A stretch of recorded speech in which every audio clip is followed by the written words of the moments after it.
আম্মু আমি ভুল করছি, আমাকে ক্ষমা করে দাও। হ্যাঁ মা, আমি তোমাকে ক্ষমা করে দিচ্ছি, তুমি তো আমার সন্তান, আমি না করলে কে করবে, করে দিচ্ছি, যাও।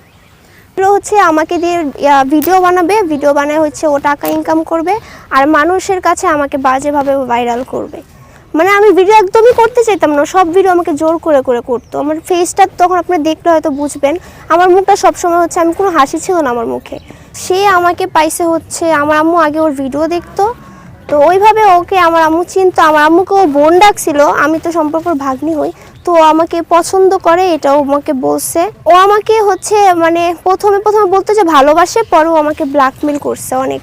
ওর বউ থাকা সত্ত্বেও ও আমার মেয়ের সাথে একদিন টিকটক বানাইছিল, একদিন টিকটক বানানোর বোন ডাকছে, হ্যাঁ একদিন টিকটক বানানোর পরে আমার মেয়েকে টিকটকের কথা বলে সে নিয়ে গেছে। নিয়ে যাওয়ার পরে সে কি একটা কাবিন করছে, ভুয়া একটা কাবিন করছে। তারপরে আমরা নিয়ে আসছি, যেদিন নিয়ে গেছিল তারপরের দিনে আমি নিয়ে।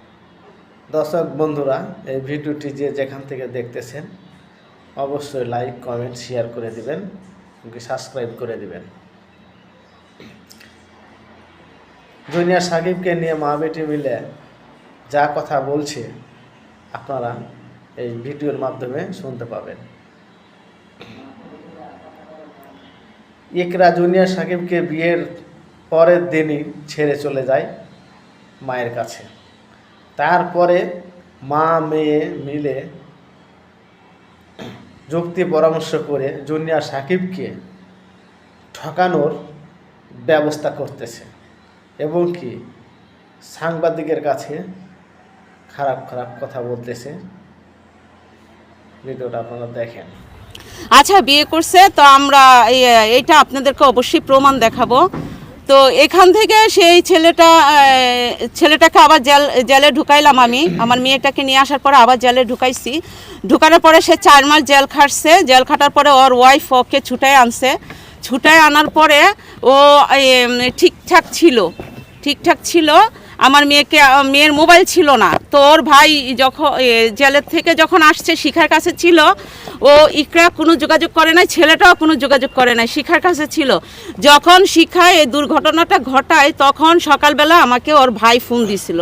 ফোন দেওয়ার পরে আমাকে বলতেছে, আন্টি আমার ভাইয়া যাবে, আপনি একটু ইকরাকে নিয়ে আপনি হাসপাতালে আসেন। তা আমি বলছি, তোমার ভাইয়ের কি হয়েছে, তা আমরা আসবো কেন, আমরা কোনো বিপদে আসতে চাই না। তো বলতেছে, না প্লিজ আন্টি আসেন। তারপরে আমি আমার মেয়েটাকে নিয়ে গেছি। যাওয়ার পরে ওদেরকে বলছি, দেখো আমাদের কোনো কথা মিডিয়াতে বলো না, আমাদের কোনো ফেস আইনও না, ঠিক আছে, কারণ আমার মেয়ের জন্য কিন্তু এগুলো হয় নাই। তারপরে চলে আসার পরে ওখান থেকে ঢাকা মেডিকেল থেকে চলে আসার পরে তার ওই ওটিতে ছিল, আমাদের সাথে দেখা হয় নাই। হ্যাঁ, জুনিয়র সাকিবের সাথে আমরা দেখতে পারি নাই। তারপরের দিন আবার ফোন দিছে ছেলেটা, ওর ছোট ভাইটা ফোন দিয়ে বলতে, আন্টি আমার ভাই তো অপারেশন হয়েছে, আপনি একটু আসেন, আপনার ইকরাকে নিয়ে আসেন। আমি কি, ইকরার সাথে তো কোনো সম্পর্ক নাই, তাহলে ইকরা কেন আসবে আর আমরাই বা কেন যাবো? আন্টি আসেন, দেখতে চাইছি, যদি মরে যায় সারা জীবন কথা থাকবে, ঠিক আছে। তখন আবার আমার বাচ্চাটাকে নিয়ে আমি দেখতে যাই আবার সাথে সাথে চলে আসি।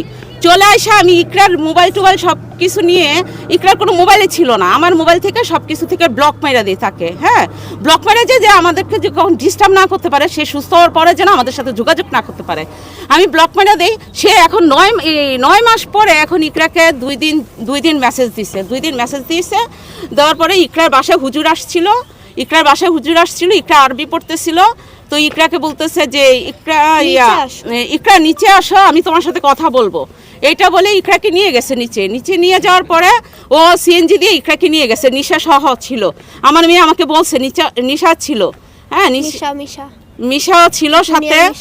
তারপরে নিয়ে সে আমার মেয়েকে দিয়ে বলাইছে যে তুমি ভিডিও করে, আমরা নিশা শিখাই দিছে সাকিবরে যে এই মেয়েটাকে এমনভাবে ভাইরাল কর জীবনে যেন কোথাও বিয়ে না হয়।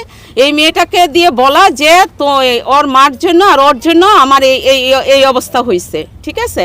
তা আমাদের জন্য কিভাবে হবে? আপনারা তো অনেক আগের থেকে নিউজে দেখে আসতেছেন যে শিখার মেয়ের সাথে বিভিন্ন ধরনের নিউজগুলো ছড়াচ্ছে, তাই না? তাহলে আমরা তো আসছি ওর জীবন অনেক পরে, ঠিক আছে, আমরা আসছি 9 মাস। আর শিখার সাথে আছে 4-5 বছর যাবত, 4-5 বছর যাবত ওর সাথে ঘটনাগুলো ঘটতেছে, আর আমরা মিডিয়া থেকে আমরা দেখতেছি জিনিসগুলো।